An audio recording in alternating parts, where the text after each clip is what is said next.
Hi friends, Miles here, and in this video I want to show you a 5-step guide how you can find the perfect music making setup for you. I've actually applied these steps myself when I was working on my hybrid setup and they work great for me, so without further ado, let's get right into it. Step number 1. Ask yourself if you want to go DAW, DAWless or hybrid. A DAW works great if you want to produce fully fleshed out songs to be released via a label or via yourself in arrangement mode that just have this studio feel to them. DAWless actually works great when you want your songs more to be on the live performance side and you want to take your songs maybe also to the stage and don't care so much about a fully polished song in the end of your recording session. And hybrid finally combines the best of both worlds. It is great for playing live with the flexibility of a DAW, but it also adds all the great live aspects from your hardware gear towards the setup. Be actually careful because it can be quite tricky to set up.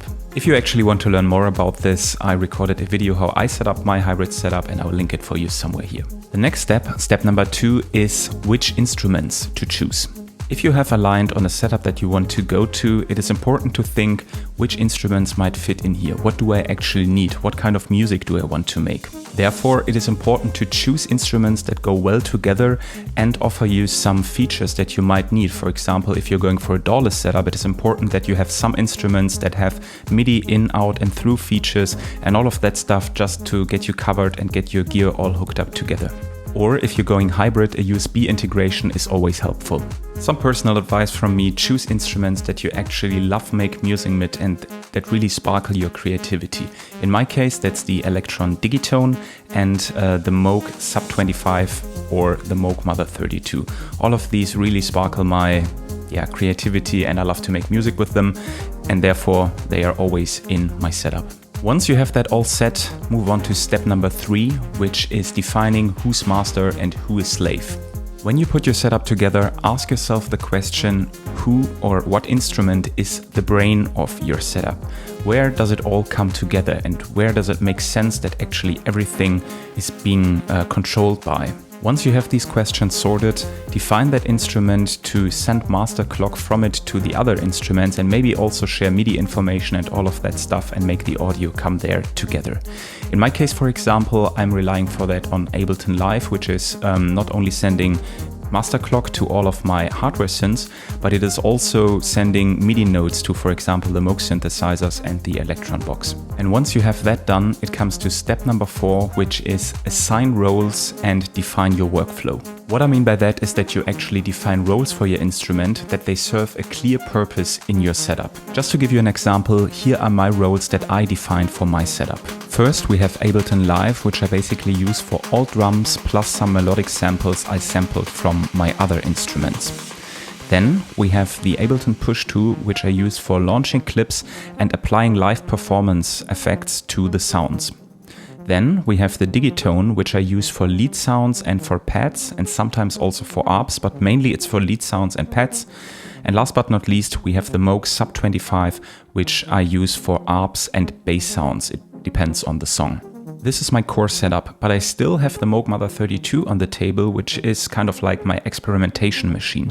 So whenever I have some idea for a song, I reach to the Mother 32, change all its parameters, use the patch bay to get some crazy sounds out of it, and then just straightly record it into Ableton and then play it back as a melodic sample, maybe apply some additional effects to it, but it really is made for experimentation.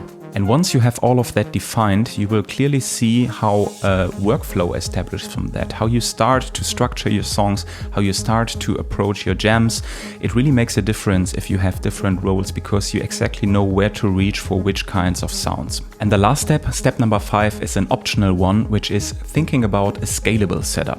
I think this especially comes down to live artists because if you're playing live with your setup, you might consider a down-scalable setup.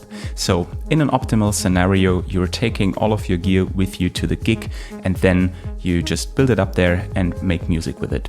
But in the real world, unfortunately, there often is no time or no space for building up all your gear, so you need to be flexible in order to still play your live set during a live gig. What I do, for example, in this case is that I pre-record certain instruments and then just have them play back in Ableton so that I can leave them in my studio and this way save some space and also some time doing build-up. In my case, I could, for example, just record the sub 25 and the Electron Digitone, and then just use my laptop and the Ableton Push 2 to play a full set which still has this live character, and therefore I don't need to bring like all the other gear and still have a very nice playable live set. And of course I only do that if it's really not possible to bring all of my gear I want to play with. And yeah, these are my 5 steps for finding the perfect music making setup for you. If you found these steps helpful, it would be really appreciated if you give this channel a sub or give this video a like or leave a comment down below. It really helps. And if you have any further questions, feel free to just drop me a comment below. Until then, I see you in the next video. Take care and stay creative. Bye.